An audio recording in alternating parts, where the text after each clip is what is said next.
میں تمہاری مدد کروں گا۔ اگر تمہارے پتا جی مجرم ہیں تو میں ان کے خلاف ہوں، اور ہاں، ایک بات پر اعتماد رکھنا، مجھے نہ خوف زدہ کیا جا سکتا ہے اور نہ خریدا جا سکتا ہے۔ میں ذرا باغی قسم کا آدمی ہوں، ساری زندگی میں نے ایک سرکش انسان کی طرح گزاری ہے، مجھے تم پر اعتماد ہے۔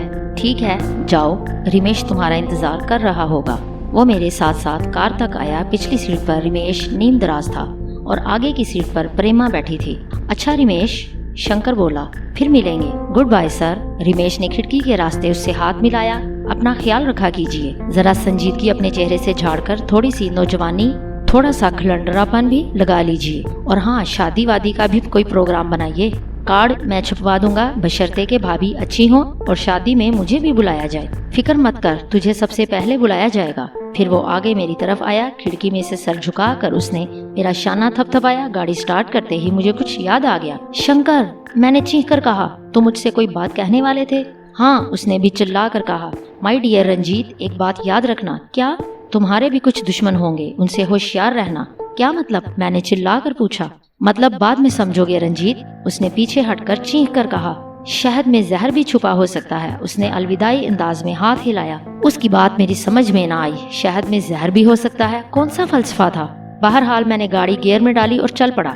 پچھلی سیٹ پر نیم دراز رمیش نے موسیقی کے اصولوں کے عین خلاف ایک خوبصورت غزل گنگنانا شروع کر دی، جو خاصی دیر کے بعد میری کئی عاجزانہ درخواستوں اور گاڑی کو کسی درخت سے ٹکرا دینے کی دھمکیوں کے بعد اس نے ختم کی۔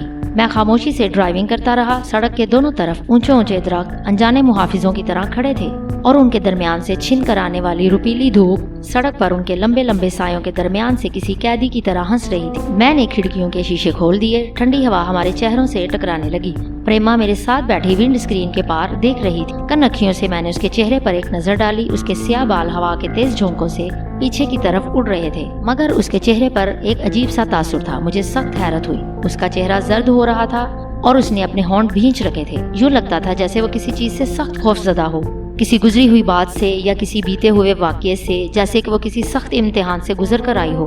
مجھے اپنی طرف متوجہ دیکھ کر اس نے گردن گھما کر میری طرف دیکھا۔ کیا بات ہے؟ میں نے پوچھا۔ اس نے آہستہ سے گردن نفی میں ہلائی۔ کچھ نہیں۔ وہ کچھ بتانا چاہتی تھی لیکن بتا نہ سکی، اس لیے میں بھی سڑک کی طرف متوجہ ہو گیا۔ کچھ دیر ہی گزری تھی کہ پیچھے سے رمیش کے خراٹے واضح ہونے لگے۔ بمبئی میں بیچ ماؤنٹ ہوٹل کے سامنے رات کے 11:30 بجے جب میں نے کار روکی تو رمیش کے علاوہ پریما میرے کاندھے پر سر رکھے سو رہی تھی۔ راستے کی تھکن کے باوجود اس نے جاگنے کی اور آنکھیں کھلی رکھنے کی پوری کوشش کی، مگر کامیاب نہ ہوئی۔ اب اس کے چہرے پر سکون تھا اور وہ اضطرابی کیفیت ختم ہو چکی تھی جو راستے میں ہوٹل سے روانگی کے وقت اس کے چہرے پر تھی۔ انجن بند کر کے ایک لمحے کو میں یوں ہی بیٹھا رہا۔ اس کی سیاہ زلفیں میرے شانے پر بکھری ہوئی تھی اور ہوٹل کے جلتے بجھتے سائن کی نیلی روشنی اس کے چہرے پر پڑتی تھی تو اس کا چہرہ کسی روشن کتاب کی طرح دمک اٹھتا تھا، اور اس کی گھنی پلکیں روشنی کے اس مختصر سے وقفے میں اس کے چہرے پر بے انتہا خوبصورت لگتی تھی۔ اس کا ایک ہاتھ سیٹ پر اور دوسرا میرے کاندھے پر۔ میں نے دھیرے سے اس کا خوبصورت ہاتھ تھاما۔ میرا مقصد صرف اسے بیدار کرنا تھا۔ اگر آپ یہ سمجھ رہے ہیں، پیچھے سے رمیش کی آواز آئی، کہ آپ میری گہری نیند سے فائدہ اٹھا کر میری کار کی شریفانہ فضا میں کوئی غیر شریفانہ حرکت فرما لیں گے تو آپ کی غلطی ہے۔ پریما، میں نے جھیم کر اس کا ہاتھ چھوڑ دیا اور اس کا شانہ آہستہ سے ہلا کر کہا۔ اس نے قسم سا کر آنکھیں کھولی اور ارد گرد کا جائزہ لیا۔ صورتحال کا اندازہ کرتے ہی وہ ایک جھٹکے سے مجھ سے علیحدہ ہو گئی۔ آئی ایم سوری، وہ بولی، آپ کو میں نے… کوئی بات نہیں، رمیش دروازہ کھول کر اترتے ہوئے معنی خیز انداز میں بولا۔ تکلیف کی کیا بات ہے؟ پریما کا چہرہ سرخ ہو گیا۔ رمیش نے دوسری طرف سے اس کے لیے دروازہ کھولا۔ ہوٹل کا ایک پورٹر ہمارا سامان اٹھانے آ گیا۔ آج کل ہوٹلوں میں ٹھہرنا بھی ایک مسئلہ ہو گیا ہے۔ ہوٹل کی طرف چلتے ہوئے رمیش بولا، عجیب عجیب باتیں پوچھتے ہیں یہ لوگ۔ شریف آدمیوں کا جینا حرام ہو گیا ہے۔ تفتیش اس طرح کرتے ہیں کہ جواب دینا مشکل ہو جاتا ہے۔ کہاں سے آئے ہو؟ کیوں آئے ہو؟ کس کے ساتھ آئے ہو؟ یہاں کتنے دن ٹھہرو گے؟ اتنے دن کیوں ٹھہرو گے؟ میں اس کی بکواس کا مطلب سمجھ رہا تھا، مگر اس وقت درگزر کرنے میں ہی عافیت تھی۔ خیر، وہ مسلسل بڑبڑاتا رہا۔ کاؤنٹر پر ایک گنجا سا شخص ابن صفی کی عمران سیریز کا پہلا کارنامہ اپنی آنکھوں سے 6 انچ کے فاصلے پر رکھ کر پڑھنے کی کوشش کر رہا تھا۔ کتاب کی خستگی کے پیش نظر میرا اندازہ یہی تھا کہ یہ پہلے کارنامے کا پہلا ایڈیشن ہوگا۔ قدموں کی چاپ اور رمیش کی کھنکار سے وہ قطعی متاثر نہیں ہوا، لہٰذا میں نے لکڑی کے کاؤنٹر کو گاڑی کی چابی سے بجایا۔ جی، اس دخل در معقولات سے سخت ناراض ہو کر اس نے بادل ناخواستہ سر اٹھا کر کہا، ہم نے کمرے ریزرو کروائے تھے۔ رمیش نے کہا، 3 کروائے ہوں گے، وہ بیزاری سے بولا۔ کس نام سے؟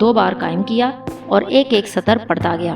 اچھا، اس نے اطمینان کا سانس لے کر کہا، آپ لوگ لالا بھگوان داس اور اس کی مسز؟ جی نہیں، میں نے کہا۔ نہیں، اس نے دہرایا اور چند لمحوں کے دوبارہ رجسٹر میں غرق ہو گیا۔ برآمد ہونے پر اس نے کہا، تو پھر آپ لوگ مسٹر رمیش رائے اور Mr and Mrs Ranjit Prakash ہوں گے؟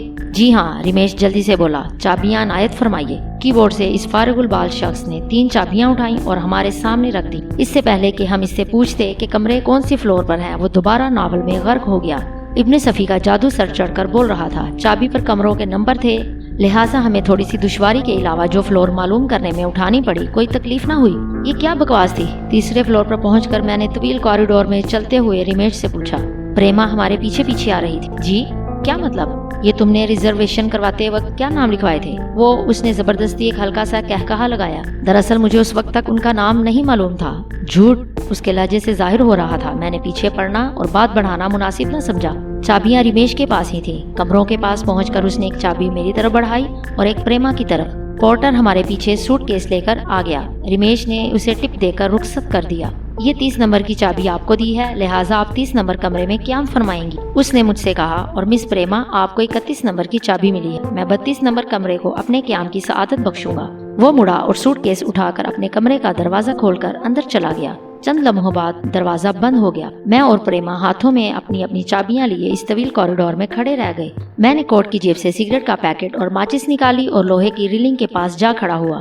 ہوٹل بلا شبہ عمدہ تھا۔ نیچے کمروں کے درمیان وسیع میدان نظر آ رہا تھا جس کے بیچوں بیچ ایک سوئمنگ پول تھا۔ سگریٹ سلگا کر میں نے پلٹ کر دیکھا، پریما اب تک وہیں پر ایک تذبذب کے عالم میں کھڑی ہوئی تھی۔ میں وہیں کھڑا سگریٹ پیتا رہا۔ خنکی بڑھتی جا رہی تھی۔ سگریٹ ختم کرنے کے بعد میں کچھ دیر تک وہیں کھڑا رہا۔ شاید مجھے بوڑھے، ایماندار اور شریف رنجیت پرکاش کی موت پر افسوس ہو رہا تھا۔ اپنے کمرے میں پہنچ کر میں نے لائٹ آف کی اور بستر پر گر کر سو گیا۔ رات کا جانے کون سا پہر تھا جب اچانک میری آنکھ کھل گئی۔ ایک عجیب سی بے چینی طبیعت پر چھا رہی تھی۔ میں نے اٹھ کر بیڈ لائٹ آن کر دی۔ گھڑی رات کے 2:30 بجا رہی تھی۔ میں نے اٹھ کر سگریٹ سلگائی اور دروازہ کھول کر باہر نکل آیا۔ اچانک میری نظر کسی لڑکی پر پڑی جو لوہے کی ریلنگ کے سہارے جھکی نیچے دیکھ رہی تھی۔ میرے قدموں کی چاپ سن کر وہ مڑی۔ اسے دیکھ کر میں چونک پڑا۔ وہ پریما تھی۔ کیا ہوا؟ میں نے پوچھا۔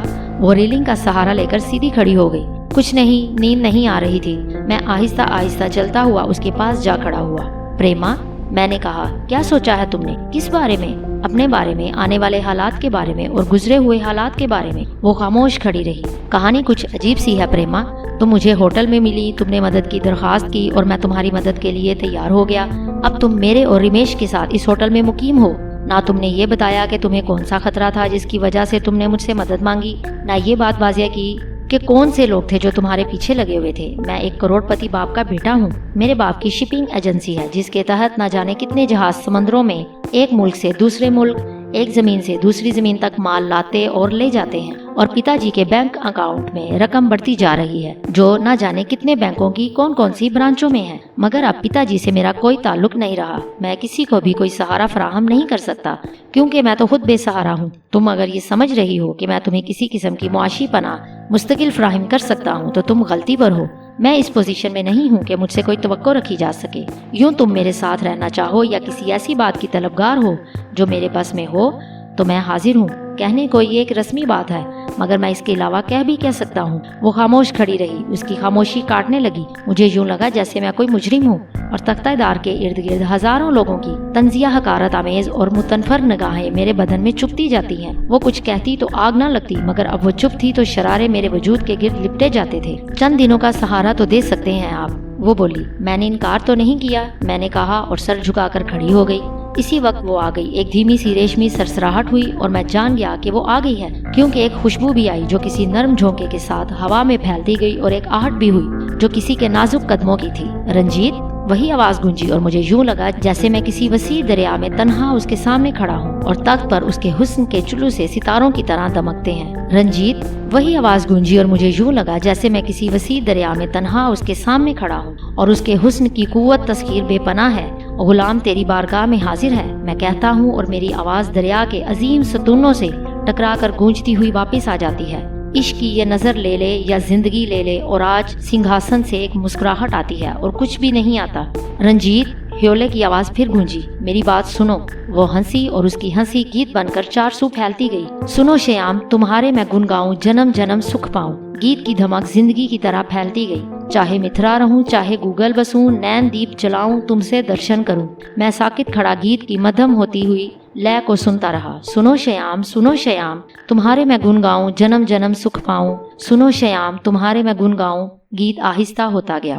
رنجیت، آواز نے کہا، اس لڑکی کو دیکھو جو تمہارے سامنے کھڑی ہے۔ اس کا نام پریما ہے اور اس کے حسن کی آنچ اتنی زیادہ ہے کہ خود یہ اپنے حسن سے ڈرتی ہے۔ بتاؤ، کیا یہ خوبصورت نہیں ہے؟ کیا مطلب؟ میں نے ڈرتے ڈرتے پریما کی طرف دیکھ کر کہا۔ فکر مت کرو، آواز آئی۔ میں نے تم سے کہا تھا نا کہ ہماری اور تمہاری باتیں کوئی نہیں سن سکتا۔ تم کہنا کیا چاہتی ہو؟ میں نے پوچھا۔ پریما کے بارے میں کیا کہنا چاہتی ہو؟ اسے اپنے ساتھ لے جاؤ۔ کیا مطلب؟ میری سمجھ میں کچھ نہیں آ رہا۔ یہ رات تمہیں اس کے ساتھ گزارنی ہے رنجیت؟ آواز گونجی۔ میں حیران رہ گیا۔ میرے سامنے پریما ریلنگ پر جھکی نیچے دیکھ رہی تھی۔ میں نے اس کے سراپا پر ایک نظر ڈالی۔ رنجیت پرکاش، میں نے اپنے آپ سے کہا، یہ لڑکی تمہارے پاس کسی اعتماد کے سہارے آ کر ٹھہری ہے۔ اگر تم نے کوئی ایسی ویسی بات کی تو کیا یہ حرکت تمہارے اپنے اصولوں کے خلاف نہ ہوگی؟ مگر میرے یہ اصولوں؟ کون سے اصول؟ آواز نے کہا۔ یاد کرو رنجیت، تمہارے وہ اصول تمہاری زندگی سے خارج ہو چکے ہیں۔ تم نے ایک نئی زندگی شروع کی ہے اور اس زندگی میں تمہارے اصول دوبارہ مرتب ہوئے ہیں۔ یہ رات اس لڑکی کے ساتھ گزارو رنجیت، کیونکہ اب تم پرانے رنجیت پرکاش نہیں ہو۔ تمہاری زندگی اس احمقانہ اور فرسودہ زندگی سے ہٹ کر ہے جو تم گزارتے ہو، جو مرحوم رنجیت پرکاش ورلڈ پرکاش کمار ورما گزارتا تھا۔ تم اب ایک نئے رنجیت ہو۔ زندگی سے لطف اٹھاؤ رنجیت، ورنہ زندگی تمہیں کچھ بھی نہ دے سکے گی۔ آواز ختم ہو گئی، خوشبو کم ہوتی گئی اور میں نے جانا کہ وہ چلی گئی ہے۔ پریما میرے سامنے کھڑی تھی۔ پریما، میں نے کہا، ایک بات بتاؤں تمہیں؟ کیا؟ اس نے پلٹ کر میری طرف دیکھا۔ تم بہت خوبصورت ہو، میں نے آہستہ سے کہا۔ یہ بات تم نے کئی دفعہ سنی ہوگی، مگر اس بات سے قطع نظر یہ میری اپنی رائے ہے۔ اس نے اپنی بڑی بڑی آنکھیں اٹھا کر میری طرف دیکھا۔ تم نے برا تو نہیں مانا؟ میں نے پوچھا۔ اس نے مسکرا کر نفی میں سر ہلایا۔ نہیں۔ میں نے آگے بڑھ کر اس کا ہاتھ تھام لیا۔ اس نے ہاتھ چھڑانے کی کوشش نہ کی، یوں ہی کھڑی رہی۔ میں نے اس کا ہاتھ اپنے لبوں سے لگا لیا۔ کوریڈور کے اس نیم تاریک ماحول میں بھی میں اس کے چہرے کے بدلتے ہوئے رنگ کا اندازہ کر سکتا تھا۔ پریما، میں نے کہا، میں نے زندگی میں کبھی محبت نہیں کی، مگر آج اس لمحے مجھے محسوس ہوتا ہے کہ مجھے واقعی تم سے محبت ہو گئی ہے۔ مجھے معلوم تھا کہ میں جھوٹ بول رہا ہوں، مگر یہ جھوٹ بولنا اب ضروری ہو گیا تھا، اور پھر اس جھوٹ کا احساس پریما کو تو بالکل نہ ہو سکا۔ وہ یوں ہی مسحور سی کھڑی رہی۔ میں نے اس کے کمر میں ہاتھ ڈال کر اسے اپنے قریب کر لیا۔ اس کا پورا بدن ہولے ہولے لرز رہا تھا۔ اس کے کمرے میں اندھیرا تھا، مگر کھڑکی کھلی ہوئی تھی اور سمندر کی طرف سے خنک ہوا کے ساتھ ہلکی سی روشنی بھی آ رہی تھی، جس سے کمرہ مکمل طور پر تاریک نہ تھا۔ دروازے کے پاس اسے چوم کر میں نے پوچھا، پریما، تم نے کبھی کسی سے محبت کی ہے؟ محبت؟ وہ آہستہ سے بولی۔ ہاں، کی ہے۔ کس سے؟ اس نے ایک نظر میری طرف دیکھا۔ ساری زندگی میں محبت سے بچتی رہی رنجیت صاحب، مگر کچھ لوگ زندگی میں ایسے بھی ہوتے ہیں جن کی محبت سے بچنے کی کوشش بھی کی جائے تو آدمی ناکام رہتا ہے۔ ایسا ہی ایک شخص مجھے بھی ملا تھا۔ میں نے اس کی باتوں سے بچنے کی کوشش کی، اس کے حسن سلوک سے متاثر نہ ہونے کی کوشش کی، مگر ناکام رہی۔ دنیا میں میں نے کبھی محبت نہیں کی سوائے اس شخص کے۔ اور وہ کون تھا؟ میں نے اس کی زلفوں میں انگلیاں الجھا کر کہا۔ وہ اس نے رک رک کر کہا، وہ آپ ہیں رنجیت صاحب۔ کیا؟ میں اچھل پڑا۔ جی ہاں رنجیت صاحب، وہ آہستہ سے بولی۔ آپ کے علاوہ شاید میں کسی اور سے متاثر نہیں ہوئی۔ میں نے اسے اپنے ساتھ بھینچ لیا۔ اس رات کی خنکی میں وہ حرارت کی ایک لہر محسوس ہوتی تھی۔ میں نے اسے اپنے بازو میں لے کر محسوس کیا۔ اس کا گداز جسم میری ہر گستاخی پر یوں کانپتا تھا جیسے خزاں رسیدہ پتا ہواؤں کے جھکڑ میں لرزتا ہے۔ رنجیت، اس نے اپنی باہیں میری گردن کے گرد حمائل کر کے کہا۔ اس کی آواز جذبات سے کانپ رہی تھی۔ رنجیت، ہمارے جسموں میں جیسے کسی نے آگ لگا دی تھی۔ اس کی سانسیں بے طرح بے ترتیب ہو چلی تھی اور اس کا بدن میری ہر حرکت کے ساتھ لرزتا تھا۔ دیوار پر ہمارے جسموں کے سائے بنتے بگڑتے رہے۔ رات یوں ہی گزری کہ میں اسے چاہتا رہا کیونکہ وہ چاہنے کے لیے ہی تھی، اور اسے پیار کرتا رہا کیونکہ وہ پیار کرنے کے لیے ہی تھی۔ بلا شبہ وہ حسین تھی۔ جب کھڑکی کے شفاف شیشوں سے صبح کا اجالا جھانکنے لگا تو اس نے آنکھیں کھول کر میری طرف دیکھا۔ رنجیت، وہ بولی، یہ رات کس کی تھی، میری یا تمہاری؟ اور میں نے اسے اپنے بازو میں سمیٹ کر کہا، یہ رات ہم دونوں میں سے کسی کی بھی نہ تھی۔ یہ اس محبت کی رات تھی جو مجھے تم سے اور تمہیں مجھ سے ہے۔ وہ ہولے سے ہنسی اور آنکھیں بند کر کے سو گئی۔ میں نے اس کا لباس درست کیا، اس کے چہرے پر بکھری ہوئی اس کی سیاہ زلفوں کو سنوارا اور اسے کمبل اڑا کر باہر نکل آیا۔ اپنے کمرے میں داخل ہوتے ہی میں ٹھٹک کر رک گیا۔ سامنے بستر پر رمیش لیٹا کسی رسالے کی ورق گردانی کر رہا تھا۔ مجھے دیکھ کر وہ اٹھ بیٹھا۔ آئیے آئیے، اس نے کہا۔ میں کافی دیر سے آپ کا انتظار کر رہا تھا. میں ذرا باہر ٹہلنے گیا تھا, میں نے ڈرتے ڈرتے کہا. وہ کہا مار کر ہنسا. آپ کو جھوٹ بولنا نہیں آتا رنجیت بھیا؟ کیا مطلب؟ میں نے حیرانی کا اظہار کیا. مطلب یہ کہ رات کو اتفاق سے میری آنکھ کھل گئی تھی, لگ بھگ 4 بجے کے قریب. میں نے سوچا کہ آپ کی طرف ایک نظر ڈال لوں. یہاں آیا تو کمرے کا دروازہ کھلا پڑا تھا اور آپ کمرے میں نہیں تھے. وہ مانی خیز انداز میں ہنسا. میں فوراً سمجھ گیا کہ کہیں باہر ٹہلنے کے لیے گئے ہوں گے. ویسے بھی ٹہلنا صحت کے لیے اچھا ہے, اور پھر اس مرض میں تو لوگ ٹہلتے ٹہلتے دشت و بیاباں کی طرف بھی نکل جاتے ہیں. آپ بھی آدھی رات کو ٹہلتے ٹہلتے کہیں چلے گئے ہوں گے. تو کیا ہوا؟ ویسے ایک بات میری سمجھ میں نہیں آئی. اگر آپ ٹہلنے کے لیے باہر کی سمت میں گئے تھے تو ابھی ابھی مس پریما کا دروازہ کھول کر کیسے برآمد ہوئے ہیں؟ میں لاجواب ہو گیا. وہ یقیناً رات کو میرے بستر پر ہی سو گیا اور صبح سے میرا انتظار کر رہا تھا. اب سچ بولا نہیں جا سکتا اور جھوٹ بولنے کی گنجائش نہ تھی. ویسے ہو سکتا ہے کہ باہر ٹہل کر واپس آتے ہوئے آپ کو کوئی ایسی سرنگ مل گئی ہو جو باہر سے شروع ہوتی ہو اور مس پریما کے کمرے میں آ کر نکلتی ہو, اور آپ نے وقت بچانے کی خاطر اس سرنگ میں سفر شروع کر دیا ہو. رمیش کو موقع مل گیا تھا, لہٰذا اس نے اپنی بکواس جاری رکھی. میں پریما سے کچھ ضروری باتیں کرنے گیا تھا. میں نے پیچھا چھڑانے کے لیے کہا. اوہ, رمیش نے مصنوعی سنجیدگی سے کہا, اور یقیناً وہ اتنی ضروری باتیں تھیں کہ صبح کا انتظار بھی نہیں کیا جا سکتا تھا. میں نے بستر سے تکیا اٹھا کر اس کے سر پر دے مارا اور باتھ روم میں گھس گیا. نیم گرم پانی کے غسل نے طبیعت کی ساری تھکن کو دور کر دیا اور میں بالکل تازہ دم ہو گیا. کپڑے تبدیل کرنے کے بعد میں کمرے کا دروازہ کھول کر باہر نکلا اور رمیش کے کمرے میں جا پہنچا. برخوردار, میں نے کہا, ناشتہ کرنا ہے یا نہیں؟ شیور, وہ بولا. میں ابھی سوچ رہا تھا کہ آپ سے اگر ناشتے کے بارے میں بات کروں تو, مگر مجھے خیال آیا ہو سکتا ہے آپ نے ناشتہ کر ہی لیا ہو. رمیش, میں نے تنبیہی لہجے میں کہا. جی پتا جی, بہت مذاق ہو چکا. سیدھی طرح روم سروس والوں سے ناشتہ منگواؤ اور پریما کو بھی, میرا مطلب ہے مس پریما کو بھی بلاؤ. ناشتہ منگوا لیتا ہوں, وہ دروازے کی طرف بڑھتا ہوا بولا. مس پریما کو آپ بلا لائیے. میرے اٹھنے سے قبل ہی وہ جھپاک سے دروازے کھول کر باہر غائب ہو گیا. ناشتے کے دوران خاموشی چھائی رہی. رمیش وقفے سے ایک اچھڑتی ہوئی نظر مجھ پر ڈال لیتا تھا, مگر میں اب اس کے چپتے ہوئے جملے سننے کے موڈ میں نہ تھا, لہٰذا میں نے پریما کی بجائے ناشتے کو غور سے دیکھنے کا فیصلہ کیا.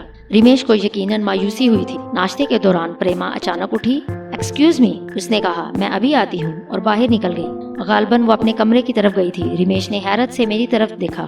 کیا ہوا؟ اس نے پوچھا. کیا خاتون کچھ بھول آئیں؟ شاید, میں نے بے نیازی سے کہا. کمال ہے, وہ بولا, آپ کو واقعی فکر ہی نہیں, حالانکہ وہ جان بوجھ کر ایک لمحے کو رکا. حالانکہ وہ آپ کی دوست ہیں. بکواس بند کرو, میں نے ایک سلائس پر مکھن لگاتے ہوئے کہا, اور ناشتہ کرو. کیا یہ نہیں ہو سکتا کہ میں ناشتہ بند کر کے بکواس شروع کر دوں؟ میں کوئی سخت جواب دینے ہی والا تھا کہ پریما واپس آ گئی. اس کے ہاتھ میں ایک چھوٹی سی شیشی تھی. میں ناشتے کے وقت یہ گولی کھانے کی عادی ہوں. اس نے شیشی میں سے ایک چھوٹی سی گلابی گولی نکالی اور پانی کے ساتھ نکل گئی. یہ سکون آور گولیاں ہیں, پورے دن شاید یہی مجھے پرسکون رکھتی ہیں. اس نے شیشی پرس میں رکھ لی. کافی نہیں آئی ابھی تک؟ رمیش نے ٹیلی فون اپنی طرف گھسیٹ کر روم سروس والوں کو ایک دفعہ پھر کافی بھیجنے کی ہدایت دی. چند لمحوں بعد ایک سفید وردی پوش بہرا ہاتھ میں ٹرے لیے اندر داخل ہوا اور کافی کے برتن بما کافی میز پر رکھ کر چلا گیا. کافی بناؤ, میں نے رمیش سے کہا. آپ تو ایسے کہہ رہے ہیں, رمیش نے پوٹ میں کافی ڈالتے ہوئے کہا, جیسے میں آپ کی پتنی ہونے کا شرف رکھتا ہوں. میں نے جھیم کر کنکھیوں سے پریما کی طرف دیکھا. اس کا چہرہ شرم سے سرخ ہو گیا تھا. اچانک ہر طرف سناٹا چھا گیا. کوئی آواز نہ رہی, کوئی شور نہ رہا. دور کہیں ایک جلد رنگ بجا وہ آ گئی تھی. خوشبو سمندر کی کسی سرکش لہر کی طرح اٹھی اور مجھے یوں بھی گھوتی ہوئی مہک میں شرابور کرتی چلی گئی کہ پھر اس خوشبو کے سوا کچھ نہ رہا. سنو شیام, گیت فضا میں دھڑکنے لگا. تمہارے میں گنگاؤں, لاگی ایسی لگن, تن سے من میں لگی. ایک آواز یہاں سے وہاں تک گونجتی گئی. موہن مرلی کی دھن موری سدھ لے گئی. موری بنتی سنو سارے جگ کے دیے. وہ آہستہ آہستہ کہتی گئی. میں کس کے دوارے جاؤں, یوں ہی بس تمہارے میں گنگاؤں. جنم جنم سکھ پاؤں, سنو شیام تمہارے میں گنگاؤں. رنجیت, اس نے کہا, ہوشیار ہو جاؤ. کیوں؟ میں نے حیرانی سے کہا. تمہاری زندگی خطرے میں ہے, وہ بولی. زندگی؟ میں ہنسا. زندگی تو تم نے اس دن بچائی تھی, اب تم ہی اس کی محافظ ہو. مجھے بھلا کسی خطرے کا خوف کیسے ہو سکتا ہے؟ اس کی ہنسی میں وہی دوشیزگی, وہی معصومیت تھی. اسی لیے تو میں تمہیں خبردار کرنے آئی ہوں, کیونکہ میرے ہوتے ہوئے رنجیت نہیں بجھ سکتا. کافی کی کیتلی کسی بھی طرح نیچے گرا دو زمین پر, تاکہ کوئی بھی اسے پی نہ سکے. مگر کیوں؟ میں نے الجھے ہوئے انداز میں کہا. وہ ہنسی. سوال بہت پوچھتے ہو. بہرحال کافی میں زہر ہے جس کو پینے کی صورت میں تم یا رمیش یا پریما یا تم تینوں ہی مر سکتے ہو. کیا؟ میرے ذہن میں ایک چھناکا سا ہوا. کافی زہر آلود ہے, وہ بولی. اس کو فوراً کسی بہانے سے نیچے گرا دو اور دوسری کافی منگوا لو. وہ مخصوص سناٹا ختم ہو گیا، وہ چلی گئی، سو خوشبو بھی چلی گئی اور اس کی آواز کا ترنم بھی چلا گیا، اور میں جیسے ہوش میں آیا تو رمیش کافی کیتلی میں سے ہمارے سامنے رکھے ہوئے کپوں میں انڈیل رہا تھا۔ میں نے اچانک اٹھنے کی کوشش کی، بے خیالی کے سے انداز میں میرا ہاتھ رمیش کے ہاتھ میں موجود کیتلی پہ جا پڑا اور کیتلی ایک چھناکے کے ساتھ زمین پر گر کر چور چور ہو گئی۔ خدایا، رمیش سر پکڑ کر بیٹھ گیا۔ آدھے گھنٹے کی مسلسل درخواستوں کے بعد تو وہ سفید وردی والا ترس کھا کر کافی فراہم کرنے پر آمادہ ہوا تھا، اور آپ نے 1 منٹ میں اب جانے کب آئے گی کافی۔ آپ حضرات اگر مجھے اس غلطی کی تلافی کا موقع دیں تو میں خود جا کر روم سروس والوں کو کہہ آؤں، میں نے کہا۔ یقیناً، رمیش نے سر ہلا کر کہا، ہم آپ کو آپ کی اس غلطی کی تلافی کا موقع ضرور دیں گے۔ میں دروازہ کھول کر باہر نکل گیا۔ روم سروس کے کاؤنٹر پر میں نے ایک ویٹر کو روک کر پوچھا، تمہارا مینیجر کہاں ہے؟ اس نے ایک قریبی کمرے کی طرف اشارہ کیا اور جس رفتار سے آ رہا تھا اسی رفتار سے چل پڑا۔ روم سروس میں کافی کون فراہم کرتا ہے؟ میں نے مینیجر سے پوچھا، اور ایک ادھیڑ عمر کا شخص تھا۔ ہم ہی فراہم کرتے، وہ بولا۔ ابھی روم نمبر 32 3rd فلور پر کافی کس نے سرو کی تھی؟ وہ بیرا کون تھا؟ میں اس کا نام جاننا چاہتا ہوں، میں نے میز پر مکہ مار کر کہا۔ مینیجر اچانک پریشان ہو گیا۔ کیا ہو گیا سر؟ اس نے پوچھا۔ ہماری سروس سے کوئی شکایت؟ ہاں، مجھے بہت بڑی شکایت ہے۔ پہلے مجھے یہ بتاؤ کہ ابھی جس سفید وردی والے بیرے نے 32 نمبر میں کافی سرو کی تھی وہ کون ہے اور کہاں ہے؟ مینیجر نے گھنٹی بجائی اور ایک ویٹر اندر داخل ہوا۔ آپ دیکھ رہے ہیں، مینیجر مجھ سے مخاطب ہوا۔ کیا؟ ہمارے بیروں کی وردی نیلی ہے، گہرے نیلے رنگ کی۔ سفید رنگ کی وردی پہننے والا کوئی بیرا ویٹر نہیں ہو سکتا۔ اس نے ویٹر کو جانے کا اشارہ کیا۔ ویٹر اپنی اس غیر معمولی طلبی پر حیران ہو کر باہر نکل گیا۔ مینیجر کے چہرے پر وہی بے نیازی آ گئی تھی جو اس سے پہلے تھی۔ وہ ہمارا بیرا نہیں ہو سکتا سر، اس نے کہا۔ دراصل تمہیں وہ بات معلوم نہیں جو مجھے معلوم ہے، اور جس کی وجہ سے میں 3rd فلور سے اتر کر گراؤنڈ فلور پر آیا ہوں۔ اور وہ کیا وجہ ہے؟ اس نے چھت کو گھورتے ہوئے کہا۔ وہ کافی زہر آلود تھی، میں نے ایک لفظ پر زور دیتے ہوئے کہا۔ مینیجر اچھل پڑا۔ پلیز، اس نے ادھر ادھر دیکھ کر آہستہ سے کہا۔ آہستہ بولیے، کہیں کوئی سن نہ لے۔ اس نے اٹھ کر دروازہ لاک کیا اور پھر میرے پاس آ کر بیٹھ گیا۔ اب بتائیے، وہ کافی کہاں ہے؟ کسی نے پی تو نہیں؟ نہیں، میں نے کہا، مگر میری سمجھ میں نہیں آتا کہ اس ہوٹل کی انتظامیہ کی موجودگی میں کوئی شخص میرے کمرے میں گھس کر مجھے کیسے زہر دینے کی کوشش کر سکتا ہے، اور کیوں؟ میرے علاوہ میرے دوست بھی وہ زہر آلود کافی پینے سے بچ گئے، ورنہ کل ہر اخبار کی شہ سرخی یہی ہوتی اور آپ بری طرح پھنس جاتے۔ مینیجر کا رنگ فک ہو گیا۔ اب ایسا نہیں ہوگا، اس نے کہا۔ میں آپ کو یقین دلاتا ہوں کہ آپ کے کمرے کی تمام کھانے پینے کی اشیاء میں چیک کر کے بھیجوں گا۔ امید ہے آپ اس بات کو یہیں ختم کر دیں گے۔ ٹھیک ہے، میں نے اٹھتے ہوئے کہا۔ فی الحال آپ 3 آدمیوں کے لیے روم نمبر 32 میں کافی بھجوائیں۔ میں ایک لمحے کے لیے رکا، اور خیال رکھیے گا کہ وہ زہر آلود نہ ہو۔ فکر مت کریں سر۔ مینیجر ایک پھیکی سی ہنسی ہنسا۔ میں واپس کمرے کی طرف چل پڑا۔ رنجیت پرکاش کمرے کی طرف واپس جاتے ہوئے میں نے اپنے آپ سے کہا، یہ کون ہے جو تمہاری زندگی کے پیچھے یوں پڑا ہے؟ جس دن تم خودکشی کے ارادے سے نکلے تھے اور ایک پراسرار قوت نے تمہیں بچا لیا، اس دن بھی ایک شخص نے تم پر فائر کر کے تمہیں ختم کرنے کی کوشش کی۔ وہ کوشش کیا تھی؟ تقریباً مار ہی ڈالا تھا، کیونکہ اس دن تمہاری وہ محسن، تمہاری وہ مہربان تمہارے ساتھ نہ ہوتی تو تم اب تک ختم ہو چکے ہوتے۔ اس وقت تو تم نے غور نہیں کیا، مگر رنجیت پرکاش، یہ دوسرا حملہ بھی ہو گیا ہے۔ کون ہے جو 7 پردوں میں بیٹھا ہے اور عقل کی کوئی ڈوری ہلاتا ہے تو تم پر کوئی حملہ ہو جاتا ہے؟ یہ کون تمہارا دشمن ہے جو تمہیں جیتا جاگتا ہنستا کھیلتا نہیں دیکھنا چاہتا؟ 2 دفعہ تو تم قسمت سے یا اتفاق سے یا اس پراسرار مہربان کی وجہ سے بچ گئے ہو، مگر کب تک؟ تمہاری زندگی کی کب تک ضمانت دی جا سکتی ہے؟ 1 دن یا 1 ہفتے یا 1 ماہ یا 1 سال؟ مگر مجھے پتا تھا کہ اب کچھ نہ ہو سکتا تھا۔ آپ کیا مذاکرات کرنے چلے گئے تھے ہوٹل کی انتظامیہ سے؟ رمیش مجھے دیکھ کر بولا، ایک کیتلی ہی تو ٹوٹی ہے اور تو کچھ بھی نہیں ہوا۔ میں اس کو کیا بتاتا کہ بہت کچھ ہو چکا ہے، موت ہمیں چھو کر گزر گئی۔ وہ پورا دن ہم نے بمبئی کی سیر میں گزارا، جہاں شہر کے جلوے ختم ہوتے تھے وہاں میں پریما میں محو ہو جاتا تھا۔ رات گئے جب ہم ہوٹل واپس پہنچے تو مارے تھکن کے ہم تینوں کا برا حال تھا۔ رمیش تو کھانا کھائے بغیر ہی سو گیا۔ میں نے اپنا اور پریما کا کھانا اپنے ہی کمرے میں منگوا لیا۔ کھانے کے دوران ہم میں کوئی بات نہ ہوئی۔ جب بیرا برتن واپس لے گیا تو میں نے کام کی بات شروع کی۔ تم نے اب تک مجھے بتایا نہیں، کیا وہ لوگ کون تھے جو تمہارا پیچھا کر رہے تھے؟ میں نے پوچھا، شاید تم اس بات کو چھپانا چاہتی ہو، مگر پریما، صورتحال ایسی ہے کہ تمہیں مجھ پر اعتماد کرنا پڑے گا۔ کم از کم یہ ضرور بتانا پڑے گا کہ وہ کون لوگ تھے جن کے تعاقب سے خوفزدہ ہو کر تم میرے پاس چلی آئی۔ پریما خاموش بیٹھی رہی، صرف ایک دفعہ نظریں اٹھا کر اس نے میری طرف دیکھا، پھر وہ سر جھکا کر بیٹھی رہی۔ میں تم سے یہ کبھی نہ پوچھتا کیونکہ یہ تمہارا ذاتی معاملہ ہے، اور اس رات کے بعد بھی جو ہماری مشترکہ رات تھی۔ اگر تم کوئی بات، کوئی واقعہ، کوئی راز مجھ سے علیحدہ رکھنا چاہتی ہو تو یہ تمہاری مرضی ہے، مگر میں یہ بات پوچھنے پر صرف اس لیے مجبور ہوا ہوں کیونکہ آج مجھ پر ایک قاتلانہ حملہ ہوا ہے۔ اس نے چونک کر میری طرف دیکھا، اس کی بڑی بڑی آنکھیں حیرت سے پھیل گئیں۔ نہیں، اس کے لہجے میں بے یقینی تھی۔ ہاں، میں نے کہا، آج ہی مجھے ختم کرنے کی یہ کوشش کی گئی، حالانکہ میں اتنی آسانی سے مرنے والا انسان نہیں ہوں۔ شاید میں نے بہت بڑا دعویٰ کر دیا ہے، مگر یہ سچ ہے کیونکہ مارنے والے سے بچانے والا بڑا ہوتا ہے، اور جو لوگ زندگی میں کم دشمن بناتے ہیں وہ زیادہ عرصے تک جیتے ہیں، اور میں نے زندگی میں گنتی کے چند آدمیوں کو اپنا دشمن بنایا ہے۔ مجھے یہ شبہ ہے کہ کہیں وہ قاتلانہ حملہ جسے میں اپنے لیے سمجھ رہا ہوں دراصل تمہارے لیے ہو۔ جن لوگوں سے تم خوفزدہ تھی، کہیں ان لوگوں نے تمہیں ختم کرنے کے لیے سارا ناٹک رچایا ہو۔ اگر تمہیں ایسا کوئی خدشہ ہے تو کھل کر بیان کر دو، کہیں ایسا نہ ہو کہ میں اور تم اور رمیش بے خبر میں مارے جائیں۔ مجھے اپنا غم نہیں، مجھے رمیش کی فکر ہے، اسے میں جان سے زیادہ عزیز رکھتا ہوں، اور اسی لیے میں نہیں چاہتا کہ میرے یا تمہارے کسی دشمن کا کوئی وار اسے بھی گھائل کر جائے۔ وہ کچھ دیر تک خاموش بیٹھی رہی، پھر وہ بولی، میں خود ان لوگوں کو نہیں جانتی، بس اتنا جانتی ہوں کہ وہ دلی کے ریلوے اسٹیشن سے میرے پیچھے لگ گئے تھے۔ میں جہاں جاتی تھی وہ میرے پیچھے آتے۔ ایک سنسان گلی میں تو انہوں نے مجھے پکڑ کر تقریباً بے بس کر لیا، مگر اسی وقت کسی گاڑی کی ہیڈ لائٹس اس گلی کے دوسرے سرے پر روشنی پھیلاتی ہوئی مڑی تو مجھے چھوڑ کر بھاگ کھڑے ہوئے۔ میں اس وقت تو بچ گئی، مگر وہ مسلسل میرے تعاقب میں رہے۔ نیشنل ہائی وے پر میں بمبئی جانے والی ایک بس میں بیٹھ گئی، وہ لوگ بھی اس بس میں سوار ہو گئے۔ راستے میں گرینڈ ریسٹورنٹ پر بسیں کچھ دیر کے لیے ٹھہرتی ہیں، میں وہیں پر اتر کر نیچے آ گئی اور ریسٹورنٹ کے ارد گرد ٹہل رہی تھی۔ اسی وقت آپ سے میری ملاقات ہو گئی اور شاید آپ کو اور رمیش کو دیکھ کر وہ لوگ ڈر گئے۔ جب ہم ریسٹورنٹ سے باہر نکلے تھے تو میں ڈر رہی تھی کہ وہ لوگ میری وجہ سے آپ پر حملہ نہ کر دیں، مگر ریسٹورنٹ کے باہر ہی آپ کے پولیس والے کے دوست ملے اور مجھے اطمینان ہو گیا۔ وہ رمیش کا بڑا بھائی تھا، ایس پی شنکر۔ میں نے کہا، رمیش کے بھائی؟ اس نے حیرت سے کہا۔ ہاں، میں بولا، اگر تم اس وقت یہ ساری باتیں بتا دیتی تو ہم لوگ ان کو وہیں پر پکڑ لیتے۔ اس نے کچھ شرمندہ ہو کر سر جھکا لیا۔ وہ لوگ تعداد میں کتنے تھے؟ میں نے پوچھا۔ کچھ صحیح یاد نہیں۔ مجھے اس کی لا علمی پر حیرت ہوئی۔ کیوں؟